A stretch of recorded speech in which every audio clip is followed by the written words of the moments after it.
the pear of anguish. This torture method was used in medieval times mainly by the religious institutions.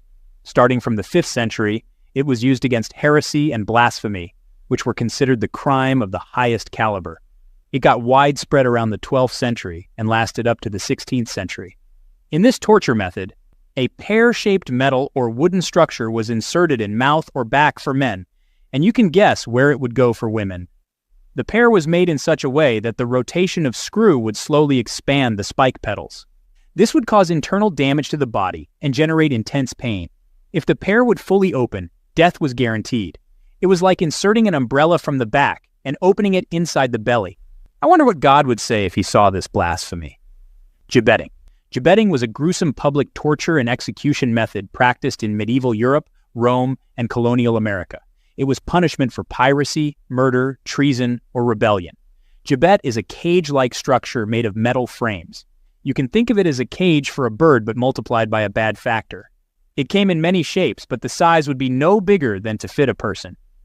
As the name suggests, the convict would be kept in gibbet and displayed for the public to see. The gibbets would be kept in accessible places like public road, the side of a playground, or near the water source. The convict would cry of hunger and thirst and even ask for help. If anyone tried to free them, those would be hanged in another gibbet next to the convict. So no one would ever dare to do it. Since the body was directly exposed to elements like heat, cold, sun, rain, wind, and everything, it would be extremely painful and hopeless. The victim would die ranging from a few days to a few weeks. After the body was dead, the insects and birds would eat it. It would start to decompose, and the unbreathable odor would be the reminder for others not to cross the line and obey the rules. As per records, some of the dead bodies were just kept like that for as long as 20 years. Well, they would punish you even after the death, I guess. Flaying. This was an insane torture method where a criminal is skinned alive. Practiced in a lot of cultures and regions, it was mainly prevalent in the Near East or Assyria, medieval Europe, and ancient China. This guy was among those who used this torture method. It was used as a punishment for treason, heresy, rebellion, and mostly for war crimes. In this method, the convicted criminal would be tied to a pole or a table. A professional executioner was called so that the victim wouldn't die. The executioner would make a small incision in the neck area with a sharp blade or knife. Then he would start peeling the skin without any delay. It was done so professionally that most of the time, the skin would be in one piece after peeling it from the victim. Keeping bleeding to a minimum and not destroying the vitals, the victim would be kept alive throughout the whole process. The unbearable pain and loud cry of the victim would make even the witness tremble in fear. The victim would later die of psychological agony and wounds rather than the skinning process. This method traces back to almost the 8th century BC and was practiced up to around 200 BC. But few records show that it was recently used in the World War as an action of revenge. Bamboo torture. This torture method is said to have been practiced in China. Not much documentation is found regarding this method, but few records show that it was a slow penetration method of torture. For this, a specific bamboo species, called moso bamboo, was used as the tool of punishment. This bamboo grows more than 3 feet per day. That's more than 1.5 inches per hour. You can literally see it growing. The criminal would be tied around 3 feet high in 2 poles, either horizontally or vertically. Then the bamboo saplings would be planted below the body of the prisoner.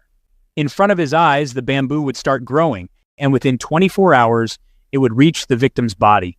With its cone-like top, it would start to pierce the body. The plant completely pierces the body within 10 to 12 hours, if horizontal, and around 24 hours, if vertically positioned criminal. The body was left there as a reminder for others to see. In any case, this process was pain in the ass, literally. Scaphism.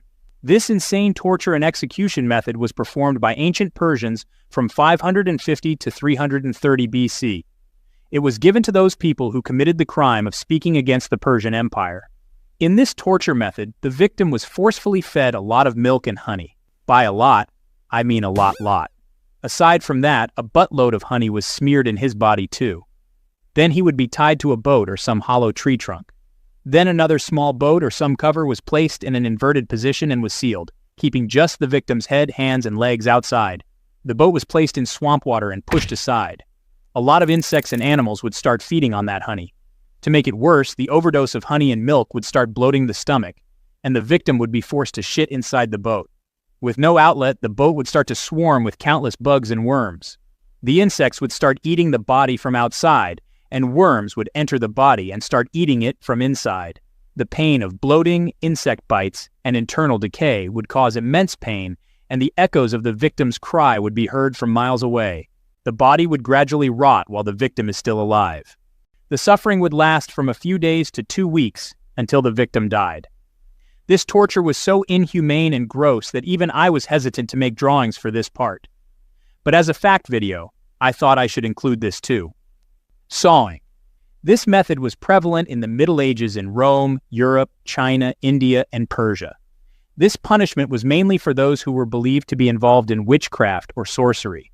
In this method, the accused would be hanged upside down with legs and hands tied to a pole. 2 professional executioners would be called with a big saw. They would start to saw the accused from the groin and slowly cut upward towards the head.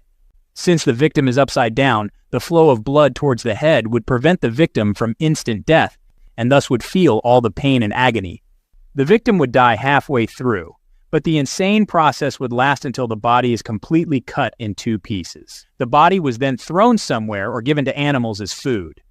I am glad that none of you were born in those times where making any small mistakes, or just a small act of blasphemy, would lead to insane and gruesome deaths. Few bad torture methods still exist till now but are done in secret and hiding. And that's the story for next time. Thanks for watching till the end. And as always, I love you guys.